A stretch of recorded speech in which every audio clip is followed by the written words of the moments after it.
안녕하세요. 이상준입니다. 오늘 아침 또 한 주를 새롭게 시작하는 시간인데 무엇보다도 여러분 삶 가운데 하나님의 나라가 임하시기를 기도합니다. 하늘에서 하나님의 뜻이 온전히 이루어진 것처럼 여러분 삶 가운데 또 여러분 가정과 일터와 학교와 그리고 한반도 이 민족 가운데 그리고 정말로 매일 들려오는 소식이 참 우울하고 슬프고 아픈 이야기들이 많죠. 전 세계 가운데 지금 전쟁과 여러 가지 복잡한 이야기들이 들려오는데 그 땅 가운데 분열과 갈등과 사륙과 또 정말로 끔찍한 일들이 벌어지고 있는 그 땅 가운데 하나님 나라가 임하시기를 간절히 기도하고 소망합니다. 오늘 하루도 주님의 그 통치 아래 하나님의 그 다스림 가운데 주님과 함께 살아가시는 귀한 삶이 되시기를 소망하고요. 오늘부터는 여러분과 함께 하나님 나라가 무엇인지 좀 설명해 보고 이야기해 보도록 하겠습니다. 오늘은 그 개념을 좀 정리해 보는 시간, 그 용어를 좀 정리해 보는 시간을 가질 건데 그 전에 먼저 여러분하고 이거 한번 여러분하고 나눈 적 있어요. 하나님 나라, 천국에 대한 오해, 그리고 그 곡해가 어떻게 시작됐는가, 서양은 어떻게 시작되고 동양에서는 어떻게 시작됐는가라고 하는 내용을 한번 나눈 적이 있습니다. 근데 다시 한번 반복하고 싶어요. 다시 한번 여러분하고 이 부분에 대해서 얘기하고 싶습니다. 왜냐하면 제가 이렇게 계속 반복하는 이유는 어릴 때부터 계속해서 들어왔던 메시지와 이야기가 있고 또 그런 내용들이 있잖아요. 그런 부분에 대한 정리가 필요할 것 같아요. 그래서 계속 반복적으로 이렇게 얘기하는 이유는 우리가 어릴 때부터 너무 천국, 죽어서 가는 곳, 하늘 너머에 아주 멋있고 아름답고 금과 은과 보석과 그런 것으로 장식되어 있는 그런 공간이 있고 우리는 거기로 가는 거다, 거기서 영원히 사는 거다라고 하는 이야기를 너무 어릴 때부터 들어왔는데 그러다 보니까 이게 어떻게 보면 세뇌가 된 거잖아요. 딱 세뇌가 돼 있고 우리의 세계관 안에 그게 너무 강력하게 들어와 있고 또 실제 우리의 그 신앙생활에서도 그런 이야기가 여전히 지금 강력하게 또 아주 메인으로 얘기가 되고 있잖아요. 거기서 조금만 벗어나면 이단 취급을 하거나 이상한 사람 취급하잖아요. 페이스북에는 그런 게 별로 없는데 저희 유튜브 채널에서도 그런 댓글 많이 달립니다. 뭐 신학 공부 다시 해봐라, 성경을 다시 읽어봐라, 뭐 2단이니 3단이니 막 이상한 댓글들, 그런 댓글들이 많이 달립니다. 근데 그런 댓글을 볼 때마다 저도 좀 답답하고 안타까워요. 이미 서양에서는, 그리고 우리가 이런 하나님 나라 얘기는 92년도에 처음 이 하나님 나라에 대한 이야기를 듣고 굉장히 큰 충격을 받은 적이 있어요. 그 후로 이제 제가 벌써 92년도니까 몇 년입니까? 상당히 오랜 시간 동안 그거에 대해서 공부하고 정리하고 또 구약학과 신약학, 조직신학, 교회사, 교리사, 저의 전공은 전도학인데 하여튼 그런 것들을 하면서 또 목회 현장에서 또 여러 가지 경험하고 또 갈등하고 고민하고 정리하면서 지금까지 왔잖아요. 저도 목사 안수 받은 지 꽤 됐고 또 여러 가지 이제 목회 경력이 꽤 되기 때문에 제가 잘났다고 얘기하는 게 아니라 그런 얘기들을 이렇게 이미 정립된 얘기이기 때문에 하는 거예요. 근데 여전히 한국은 그런 얘기를 하는 게 굉장히 조심스럽고 어려워요. 또 그런 얘기를 하면 막 거품 물고 쓰러지시는 분들도 너무 많고 왜 아직도 여전히 그런 부분에 대해서 해결이 되지 않을까?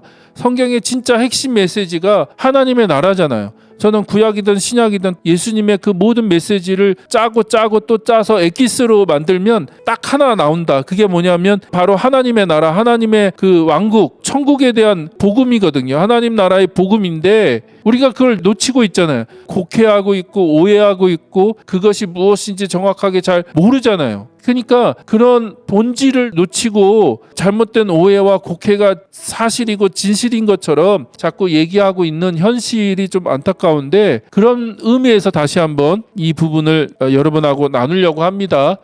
자, 그러면 하나님 나라, 하나님 왕국 혹은 천국에 대한 오해와 곡해는 어떻게 시작됐는가?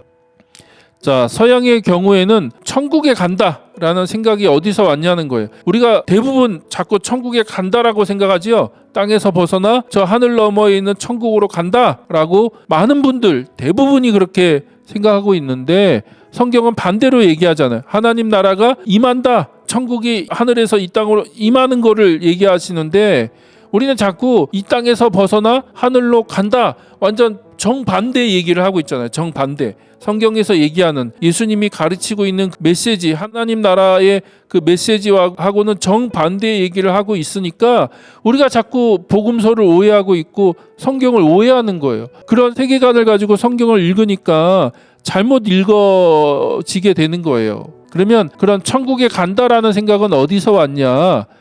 자, 지상이 아닌 초월적 영역을 구원의 목표로 보는 개념. 그러니까 이 지상에서 벗어나 어떤 초월적인 영역, 그 하늘로 가는 것을 구원의 목표로 보는 이 개념의 기원은 기원전 5세기 말과 4세기 초에 나온 플라톤의 혁신적인 가르침으로 거슬러 올라간다는 거예요. 그런 개념을 정립한 사람, 처음으로 구체적으로 정립해서 얘기한 사람이 누구예요? 그게 플라톤이라는 거예요. 플라톤, 헬라 철학의 플라톤.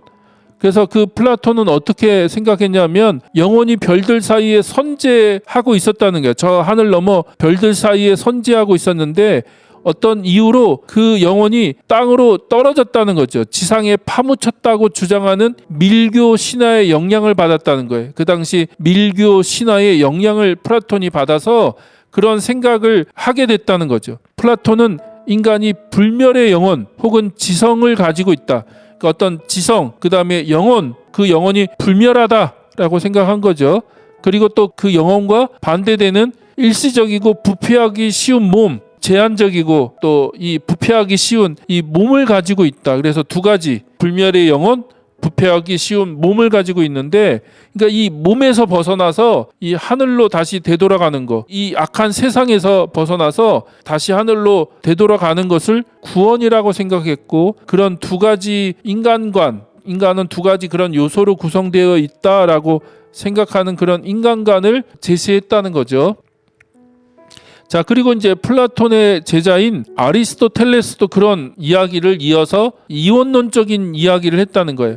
비물질적이고 이성적인 것이 육체적이고 물질적인 것보다 우월하다. 이 몸은 그 물질적인 거잖아요. 이 물질적인 것보다 비물질적인 우리의 영혼, 어떤 이성, 그런 것들이 더 우월하다, 더 귀하다 라고 생각하는 그런 이원론을 가르쳤다는 거죠. 이해되시죠? 그래서 이원론이 아리스토텔레스에 의해서 더 강화됐는데, 그런 개념이 서양 기독교 안에 들어와서 육체에서 벗어나는 거, 악한 육체, 이 죄짓고 부패하기 쉬운, 타락하기 쉬운 육체에서 벗어나서 우리의 그 불멸하는 영혼이 천국으로 옮겨가는 거, 그게 원래 우리 본향이고 원래 우리 고향이야. 이것도 교회에서 많이 쓰는 용어잖아요. 본향과 고향으로 되돌아가는 거, 그걸 구원이라고 생각을 하게 됐다는 거죠.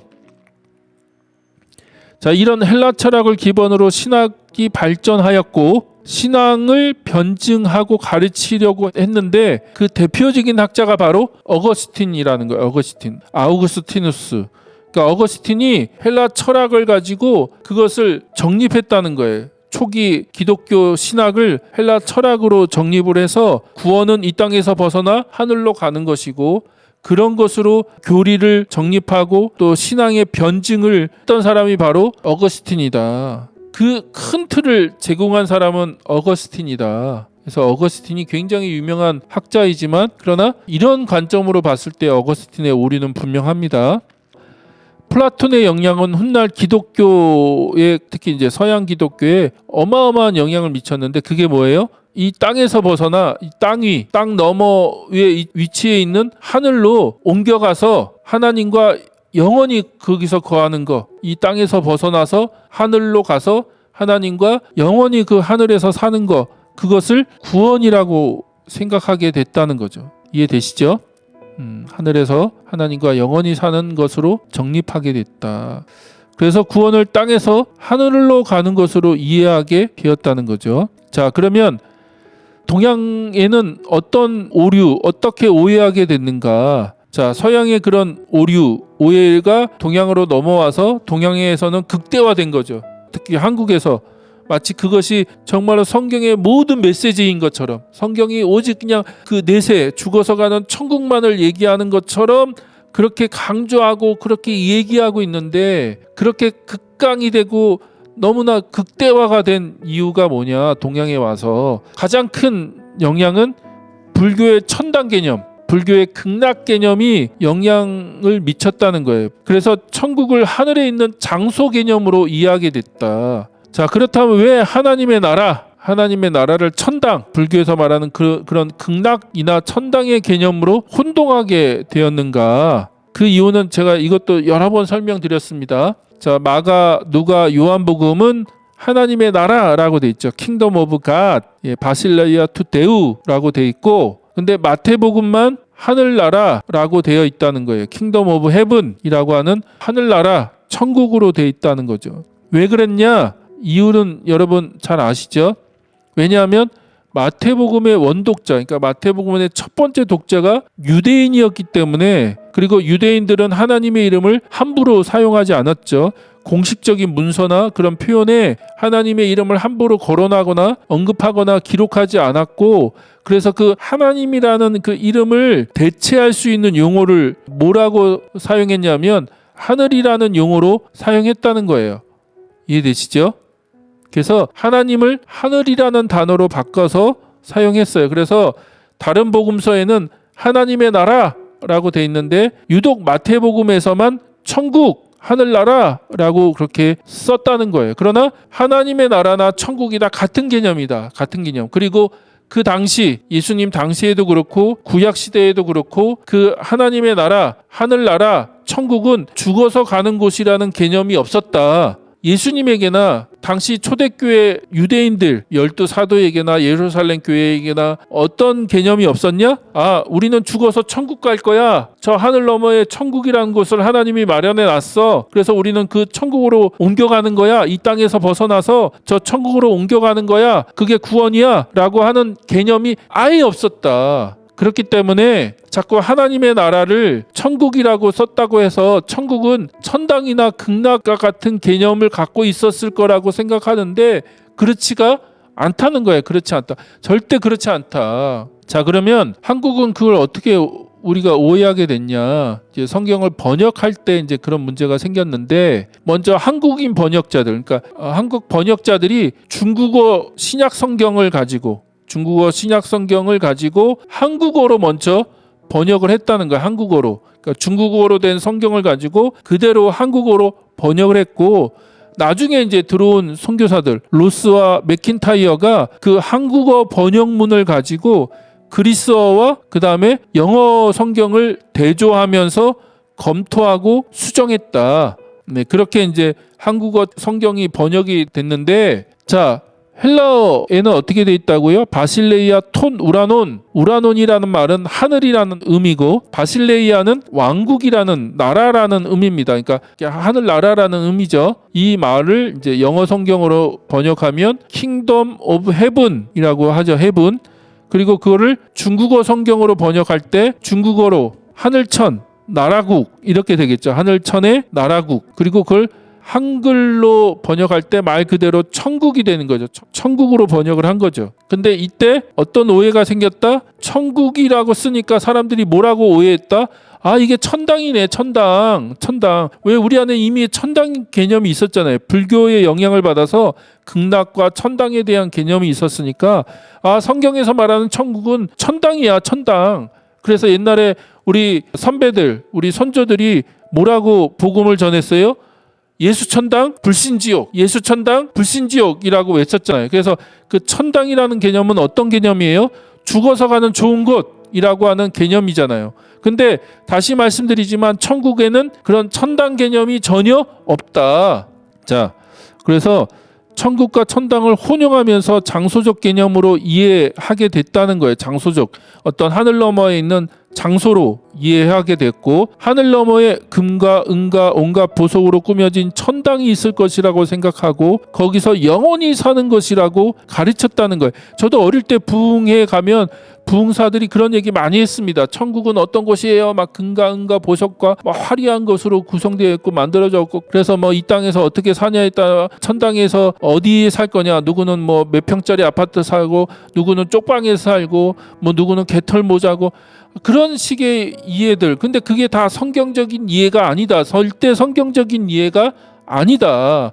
만약 그렇다면 그게 무슨 천국입니까? 여기서도 부자들은 좋은 아파트, 좋은 집에서 살고, 가난한 자들은 진짜 너무나 열악한 쪽방과 정말 그 판자촌에서 살고 있는데 천국에 가서 저 하늘 너머의 천당에 가서도 그 천당도 그런 것이 있다면 그게 무슨 천당입니까? 거기가 우리 안에 너무나 이 세상적인 가치와 잘못된 어떤 불교적인 개념이 들어와서 이 천국 하나님 나라의 개념을 오염시키고 오해시키고 곡해시켰다는 거예요. 곡해. 제가 이렇게 목소리를 높여서 얘기하는 이유가 있습니다. 너무 답답한 거예요. 너무 답답하다. 너무 많은 사람들이 너무 큰 오해를 가지고 있고 그렇게 성경을 보니까 그냥 모든 게 다 그렇게만 보이고 자, 성경은 구원, 천국을 땅에서 하늘로 가는 것으로 말씀하지 않는다. 절대 성경은 구원을 또 천국을 땅에서 벗어나 하늘로 가는 것으로 말씀하지 않는다. 오히려 성경에서 천국은 땅에서 하늘로 가는 것으로 말씀하지 않고 그렇죠? 땅에서 하늘로 가는 것이라고 말씀하지 않고 오히려 하늘에서 땅으로 천국이 내려오는 거, 천국이 임한다라고 얘기하잖아요. 임한다. 그리고 그 임한 천국에 우리는 들어간다. 하나님 나라가 천국이 이 땅에 임하고 예수 그리스도를 통해서 하나님 나라가 이 땅에 임하고 우리는 어떻게 해요? 그 천국에 들어가는 거잖아요. 들어간다. 천국에 가는 게 아니라 천국은 들어간다라고 얘기하고 있잖아요. 자, 말장난 같지만 제가 성경을 한번 확인해 보겠습니다. 마태복음 7장 21절 유명한 구절이죠. 나더러 주여 주여 하는 사람마다 그러니까 주님 주님 하는 사람마다 다 천국에 하늘나라에 들어가는 것이 아니다. 그래서 여기서 들어간다라고 표현하죠. 그렇죠? 들어가는 것이 아니야. 나더러 주님 주님 한다고 다 천국에 들어가는 게 아니야. 하늘나라에 들어가는 게 아니야 라고 말씀하시죠. 또 뭐라고 하세요? 하늘에 계신 내 아버지의 뜻대로 행하는 사람이어야 들어간다라고 얘기하시죠. 그러니까 천국에 가는 게 아니라 하나님의 뜻대로 행하는 사람이어야 들어간다. 자, 이것도 조금 다른 얘기지만 생각날 때 얘기를 드리면 만약 이게 우리가 하늘로 가는 거라면 그 천국은 믿음으로 가는 거잖아요. 그렇죠? 행위로 가는 게 아니라. 근데 마태복음 21장은 전혀 다른 얘기하는 거거든요. 그렇지 않으세요? 뭐라고 예수님 말씀하셨어요? 아버지의 뜻대로 행하는 사람만이 들어간다. 만약 그 천국이 죽어서 가는 저 하늘 너머의 좋은 곳이라면 아버지의 뜻대로 행해야지만이 간다는 거예요. 행위 얘기하잖아요. 행위. 믿음만 얘기하는 게 아니라 믿으면 무조건 천국 가라고 하는 메시지는 성경적인 메시지가 아니에요.